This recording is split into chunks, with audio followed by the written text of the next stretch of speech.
Estamos de vuelta en el canal Antigua. Le ofrecemos a usted toda la información, todo el análisis, todo el debate sobre este tercer informe que el presidente de la República habrá de presentar en breves minutos en el Palacio Nacional ante un público que le es absolutamente seguro. Recuerda usted que un año atrás este mismo informe fue presentado, el del segundo año de gobierno, en el Teatro Nacional, y que ahí se produjo ese ataque en contra de la vicepresidenta Roxana Valdetti.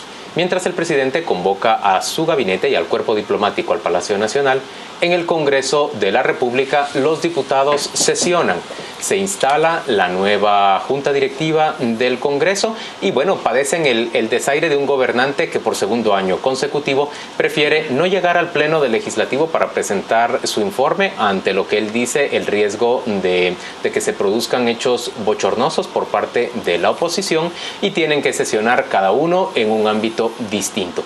Claudia, le vamos a dar la bienvenida a un invitado que se suma a esta mesa para conversar.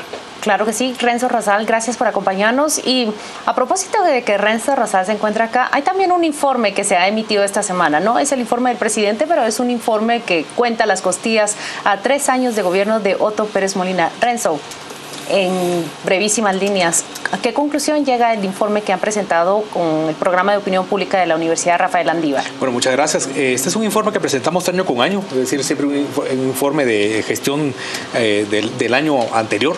Y fundamentalmente lo que estamos resaltando acá en materia de la gestión política es una gestión dilucida, es decir, 2014 se van diluyendo, van como haciéndose más dispersos los avances. Los avances se notan, o sea, se notan cada vez menos, digamos, y quedan en una posición absolutamente, digamos, asimétrica respecto al conjunto de crisis o el conjunto de elementos que se le han ido señalando, que han ido en incremento, especialmente en el segundo semestre del año pasado. Refiero, por ejemplo, cómo el autoritarismo, la dosis de cinismo, la dosis también de prepotencia se va haciendo como más fuerte y va diluyendo los objetivos que fueron planteados en los 3 pactos. Van quedando como en términos marginales. La figura presidencial que comienza a recibir el embate del cuestionamiento, cosa que no sucedía necesariamente así en los primeros 2 años.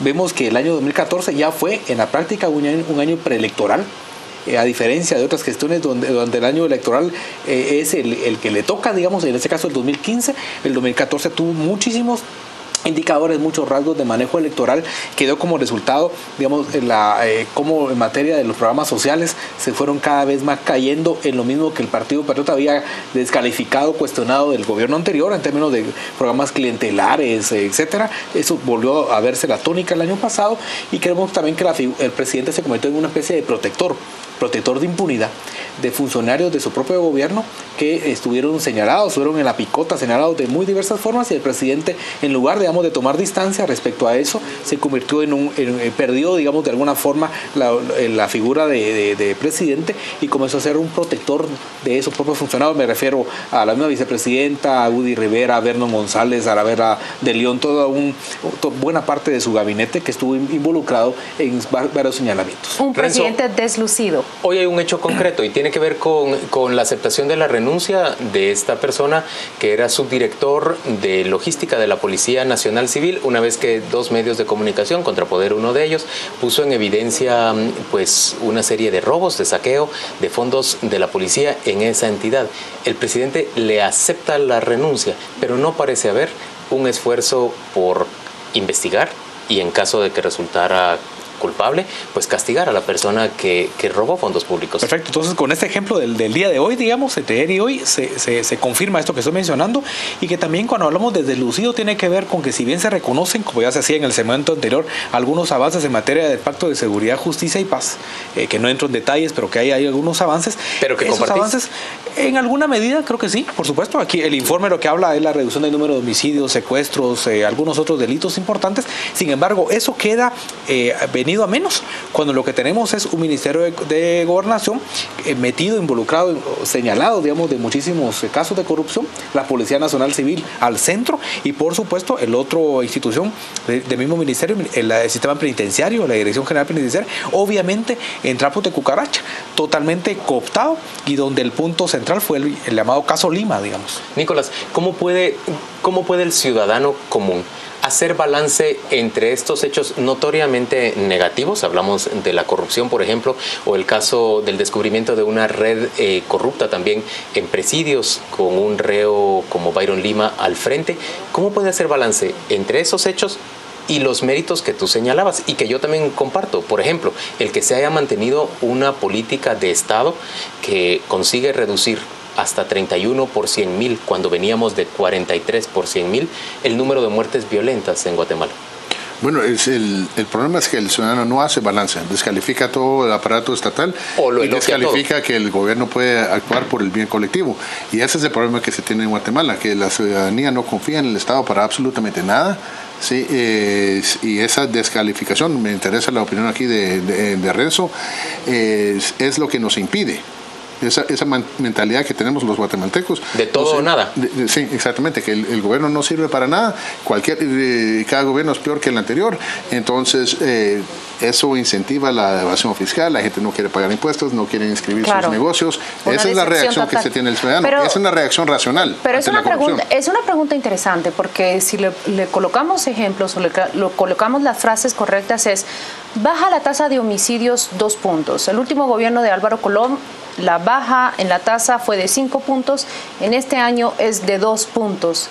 Pero frente a ello tenemos una investigación y una acusación de la Comisión Internacional contra la Impunidad en Guatemala de un prisionero que cobró tal poder en las cárceles que era quien realmente las gobernaba, no a nivel local, sino a nivel administrativo y público.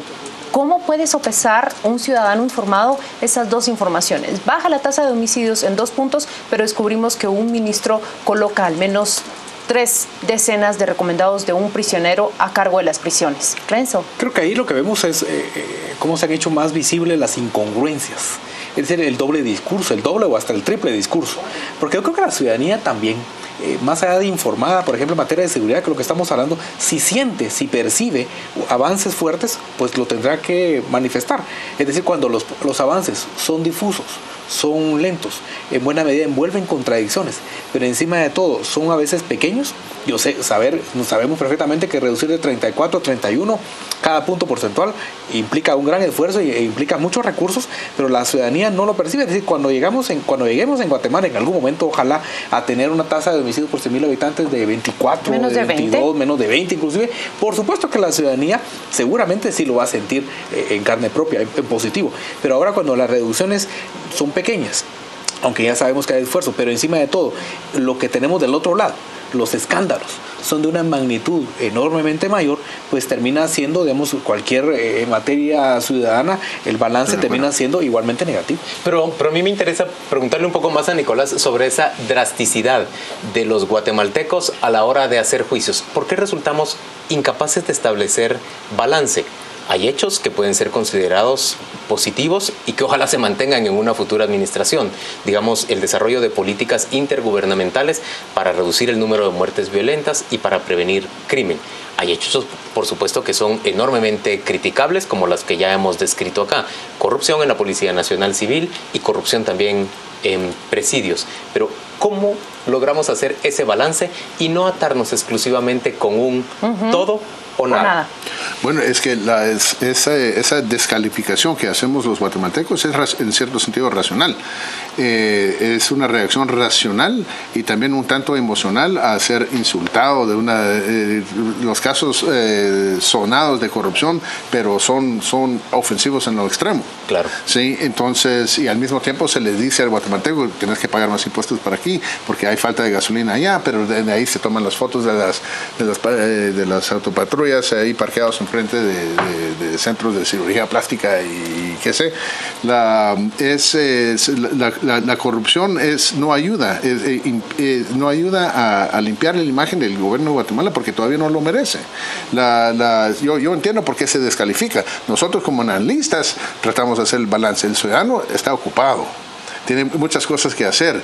Entonces no tiene el tiempo de dedicar al análisis de las cuestiones políticas como hacemos nosotros. Entonces por eso hace una descalificación, porque ve en los medios, ve en la realidad de que la corrupción y la transparencia no ha cambiado. Señores, ustedes pueden ver, ahora vamos en el cuadro, pero vamos a pasarlo a la imagen principal. El presidente de la República y la vicepresidenta están entrando a ese que se denomina el Patio de la Paz en el Palacio Nacional de Guatemala. Van a ocupar sus puestos preferenciales, sus puestos desde los cuales presiden esta reunión, y el presidente habrá de ofrecer hoy su discurso en breves instantes sobre el informe del tercer año de gobierno. Vamos a escuchar qué ocurre en el Palacio Nacional y volvemos pronto para comentar.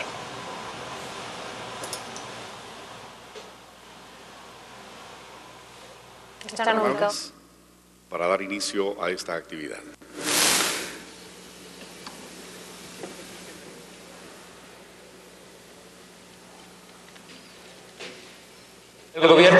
El gobierno de la República está prácticamente en pleno hoy en el Palacio Nacional. Después del ingreso del presidente y la vicepresidenta, vemos también al presidente de la Corte de Constitucionalidad, que está ingresando en este momento, autoridades del Tribunal Supremo Electoral y de la Corte Suprema de Justicia. El todavía presidente del Congreso, Arístides Crespo, forma parte de esa mesa principal en donde el presidente de la República está ya sentado. Una vez que el maestro de ceremonias de este acto anuncie el informe del presidente, la lectura del informe del presidente, nosotros vamos a trasladárselo de manera íntegra y habremos, por supuesto, también de hacer análisis de las palabras de Otto Pérez Molina después de 3 años de gestión. Presidente de la Corte Suprema de Justicia, presidente de la Corte de Constitucionalidad, presidente y vicepresidenta del Ejecutivo, y se encuentra también el presidente saliente del Congreso de la República, Arístides Crespo. Me parece que ahora sí tenemos audio de lo que está ocurriendo en el Palacio Nacional. Escuchamos.